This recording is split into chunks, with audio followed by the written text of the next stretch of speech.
좋은 환경을 원하시는 분들도 고산지구는 상당히 매력적일 것 같습니다. 안녕하세요, 시드 익스플로러입니다.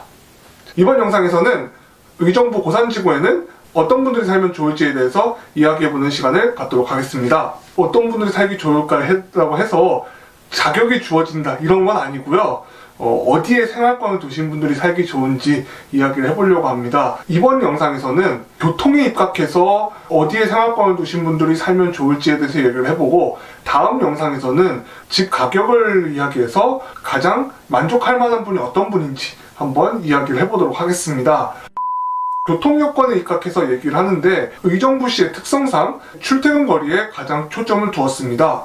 왜냐면은 의정부 같은 경우는 이 고산지구, 의정부에서 가장 동쪽에 위치한 동네죠. 고산지구 주변에는 베드타운이 많이 존재합니다. 한번 나열을 해볼까요? 일단 별내 신도시가 별로 멀지 않은 거리에 있습니다. 또 최근에 별내 신도시 바로 옆에는 또 발표한 데가 있죠. 이번에 3기 신도시로 지정된 왕숙지구와 가까이 있고요. 고산지구와 맞닿아 서울시 노원구나 도봉구 일대, 흔히 노원구, 도봉구, 강북구 해서 전통적으로 사람이 많이 살지만 일자리는 많이 부족한 게 현실입니다. 그렇기 때문에 의정부에서 자칫 출퇴근 거리가 길어지면은 다른 곳보다 더 극심한 정체를 겪을 수가 있습니다. 거기다가 지금 이 남양주 쪽에는 꾸준히 제기되어 오는 문제가 증가하는 인구에 비해서 도로가 발전하는 속도가 좀 늦다는 점이에요. 그렇게 생각하면은 남양주보다 더 북쪽에 있다고 생각했을 때 남양주 쪽을 거쳐서 가야 하는 경우도 상당수 존재합니다. 그러면 정체를 더 심하게 겪을 수가 있겠죠. 그렇기 때문에 출퇴근 거리를 짧게 두는 거를 중점을 두었습니다. 이 의정부 고산지구 주변의 아쉬운 점은 뭐냐면은 동네 분위기는 상당히 좋습니다. 개인적으로 생각했을 때 의정부시 역시도 늘어나는 주택 물량에 비하면은 일자리는 그렇게 많은 편은 아닙니다. 자, 주변에 대표적으로 얘기하면은 고산지구 바로 옆에 복합문화융합단지라고 만들어진다고 하는데, 이게 언제쯤 만들어질지 모르겠어요. 계획대로라면은 테마파크라든가 대형 아울렛이 들어온다고 하는데, 앞으로 어떻게 될지는 좀 시간을 두고 봐야 될 점이 아닌가 싶습니다. 그러면 또 일자리는 없는 걸까? 이렇게 생각해 볼 수 있는데, 일자리가 있긴 있습니다. 자, 용현동 쪽에 산업단지가 조성되어 있는데, 이 용현동은 원래 이 아파트들도 많이 있는 동네입니다. 그러다 보니까 이 산업단지가 도시형 산업단지라고 해서 조성이 되어 있는데, 이 도시형 산업단지의 특성상 우리가 생각하는 회사들이 많은 산업단지에 비하면은 일자리가 그렇게 많은 편은 아닙니다. 솔직히 단지 자체가 크기가 이렇게 한계가 있기 때문에 그렇죠. 고산지구에 거주하면은 어디를 가기가 좀 편할까, 이렇게 의문을 이제 제기하실 수 있어요. 제가 봤을 땐 그래요. 현실상 갈 만한 곳은 서울 아니면은 의정부보다 좀 더 북쪽에 위치한 양주나 포천 정도라고 저는 그렇게 생각합니다. 양주나 포천에는 넓은 땅을 필요로 하지만 직원 자체는 많이 없는 그런 회사들이 많이 있습니다. 그리고 경기도 양주 같은 경우는 버스 타고 산업단지 같은 데 지나가 보면 외국인 노동자들도 상당수 있고요. 그렇게 생각했을 때 고산지구를 알아보시는 분들이라면은 현실상 많은 분들이 서울로 출퇴근을 하시지 않을까 싶습니다. 자, 서울로 출퇴근한다, 이거를 한 곳으로 보면 절대 안 됩니다. 세계적으로 서울시는 규모가 상당히 큰 편에 속합니다.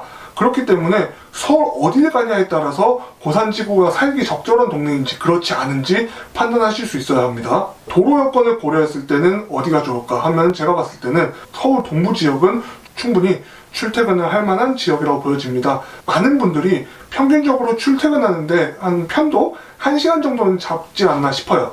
그렇게 봤을 때 서울 동부라고 하면은 이제 한 중랑구, 광진구, 그리고 송파구, 강동구 한 요 정도로 이야기할 수 있는데요. 이 정도면은 의정부에서 다 1시간 안팎으로 움직일 수 있는 거리가 아닐까 싶습니다. 앞으로도 잠실 가는 광역버스도 개통되고 하면 말이죠. 그러면 이제 지하철로 생각하면은 어디를 갈 만할까 생각하실 수 있는데, 일단은 나중에 7, 8년에 개통되는 7호선이 인근에 위치해 있다고 전제했을 때, 그렇게 보면 한 노년역, 지금의 강남 일대도 한 1시간 정도면 갈 것 같습니다. 물론 고산지구 옆에 민락 2지구만 가도 강남역까지 가는 광역버스가 있긴 합니다. 이 버스 같은 경우는 무려 태릉입구까지 일반 도로로 갔다가 이 동부간도로를 타고 가기 때문에 소요시간 면에서는 좀 오래 걸리는 게 사실입니다. 1시간에서 1시간 20분 정도 걸릴 거예요, 제가 알기로. 그리고 동부간도로도 꽤 많이 막히는 편에 속하고요.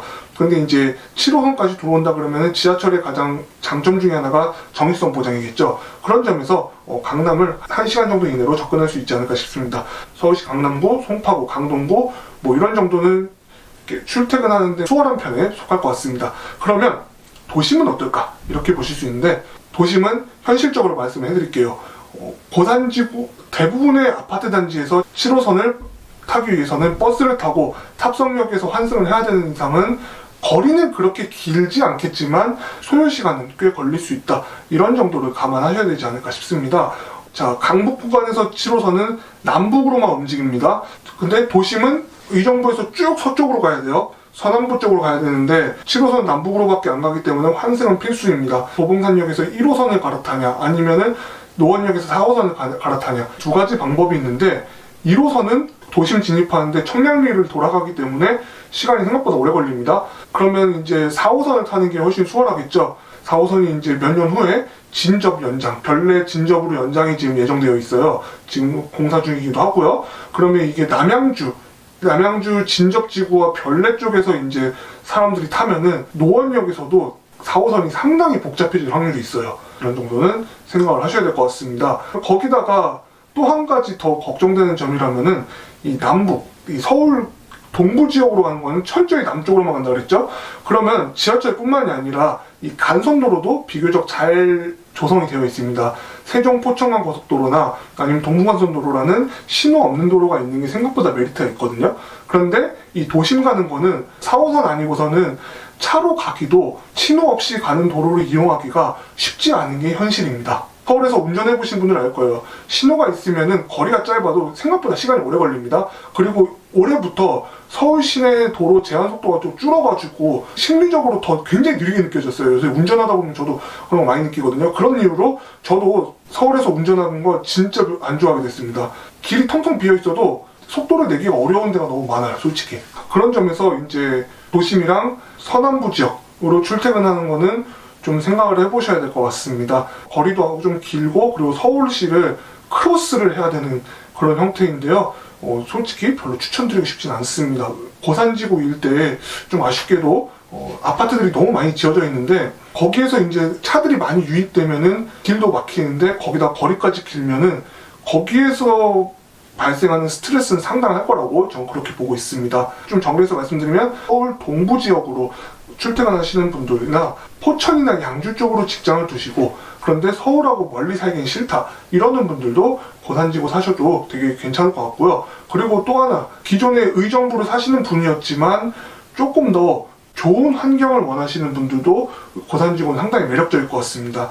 고산지구는 남북으로 길다 그랬죠. 그리고 양옆이 산으로 둘러싸여 있어요. 개인적인 느낌으로는 조금 더 온도가 낮다는 느낌도 받았어요. 산이 생각보다 높다 보니까 동네가 조용합니다.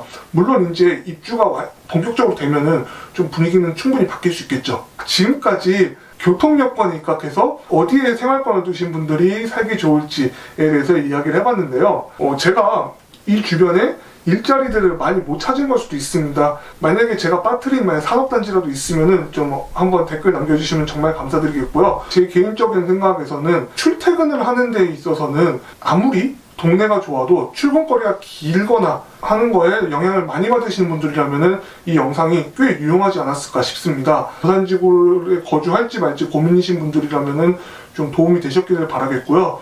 지금까지의 저의 영상이 유익했다면 구독! 그리고 좋아요! 한 번씩 부탁드리겠습니다. 그리고 알림 설정도 부탁드리겠고요.